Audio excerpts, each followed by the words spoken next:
En ce 24e dimanche du temps ordinaire, nous sommes invités à comprendre davantage le sens du pardon tel que Dieu veut nous le proposer. Aussi, je vous propose de vous mettre debout et que nous récitions exceptionnellement « Je confesse à Dieu puissant, je reconnais devant mes frères que j'ai péché en pensée, en parole, par action, par omission. Oui, j'ai vraiment péché. C'est pourquoi je suis pris à la Vierge Marie, les anges et tous les saints, et vous aussi, mes frères, de prier pour moi, le Seigneur, notre Dieu.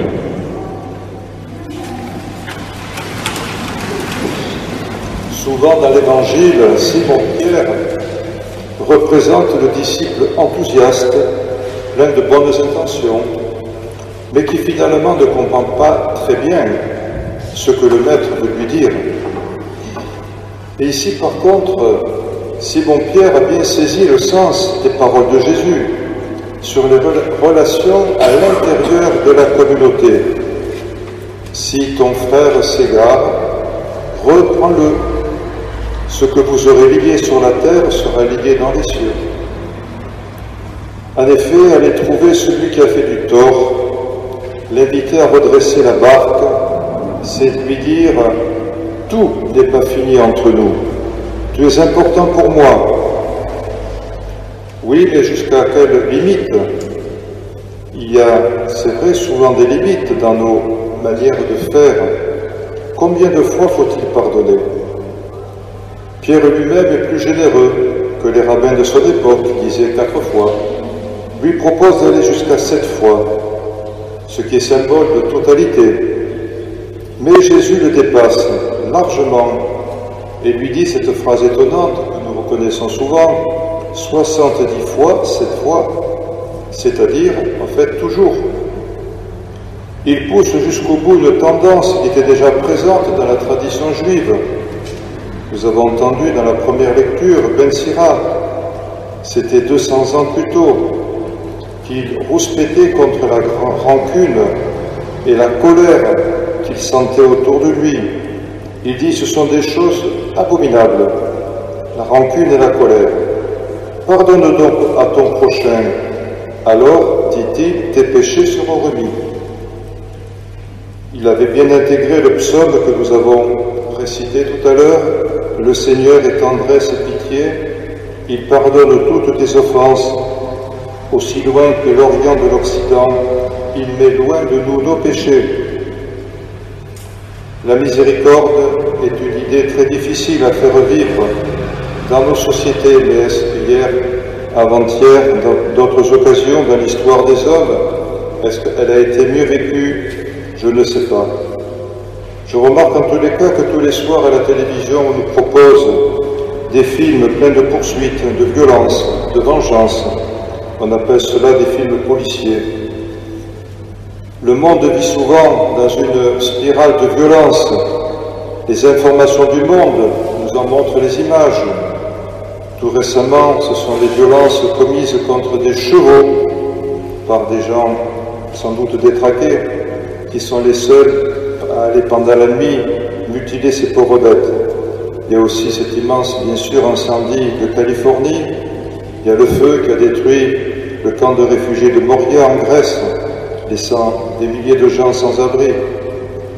Pensons aussi aux réactions négatives dont il est question chaque fois qu'on parle d'une mise en liberté provisoire d'un meurtrier. Et Pierre a bien compris cette logique qu'il faut dépasser, mais il en est resté à un point de vue terrestre. Et Jésus va beaucoup plus loin en mettant en scène la logique de Dieu, la logique d'un amour qui n'a pas de mesure. Alors, il raconte cette histoire invraisemblable, comme beaucoup de paraboles.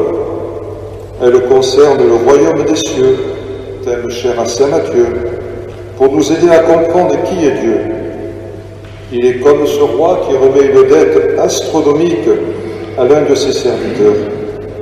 Et ce roi est saisi de compassion, comme Jésus souvent dans l'Évangile est saisi de compassion devant les foules au bord du lac, venues l'écouter et qui va avoir le ventre vide face aux 2 aveugles de Jéricho, face à la veuve de Naïm. Mais ensuite, le serviteur qui a fait cette promesse y réfléchit de rembourser tout ce qu'il doit, l'équivalent de 60 millions de jours de travail, va se trouver face à un compagnon qui lui doit 3 mois de salaire. Alors il se montre intraitable et le fait mettre en prison. Le contraste est complet. Aussi le roi ne supporte pas cette attitude diamétralement opposée à la sienne, et il va faire emprisonner ce mauvais serviteur. La conclusion de cette parabole rejoint la prière que le Seigneur enseigne à ses disciples, que nous disons si souvent et que nous approfondissons si souvent, parce que nous en avons besoin. Pardonne-nous comme nous pardonnons. Prière audacieuse, à vrai dire, irréaliste, aussi irréaliste que celle du mauvais serviteur, car nous devons tout à Dieu. Il nous a donné la vie, et nous savons combien il est difficile de pardonner vraiment. Donc pas oublier, mais au contraire croire en l'autre, au-delà du tort qu'il nous a fait, l'aimer avec ses blessures, avec ses imperfections. Cela est à contresens de notre société de performance. La capacité de pardonner est vraiment une grâce à demander à Dieu. Jésus l'inclut dans le Notre Père. Et c'est vrai que nous pouvons davantage découvrir cette attitude spirituelle, puisque nous sommes, chaque fois que nous le rencontrons, l'occasion d'avoir à pardonner à qui c'est facile, à pas grand monde. Aujourd'hui, on utilise souvent le mot miséricorde. Et récemment, je me suis rendu compte qu'on l'utilisait dans les textes liturgiques, alors qu'auparavant, on mettait le mot amour. Et l'amour, quelle différence entre l'amour et la miséricorde? Bien sûr, pas grand-chose, sauf que l'amour demande en général une réciprocité. Et on peut parler de l'amour qu'on a pour ses parents, pour ses enfants, pour son conjoint. Tandis que la miséricorde, c'est ce qui n'a pas de limite. C'est ce qui n'a pas aujourd'hui de réciprocité. Et Dieu est miséricordieux. Il n'y a que lui qui est miséricordieux. Il est le Père du ciel, comme le rappelle le pape François, qui n'a cessé de pardonner à son peuple à travers les méandres de son histoire. Savoir qu'il multiplie dans la vie de son Fils les actes de miséricorde envers tous ceux et celles qu'il rencontre jusqu'à la croix. Sans cela, que cela nous aide à franchir ce pas élevé mais libérateur du pardon. Tout à l'heure, à la prière eucharistique, je prendrai la prière eucharistique numéro 2 pour la réconciliation.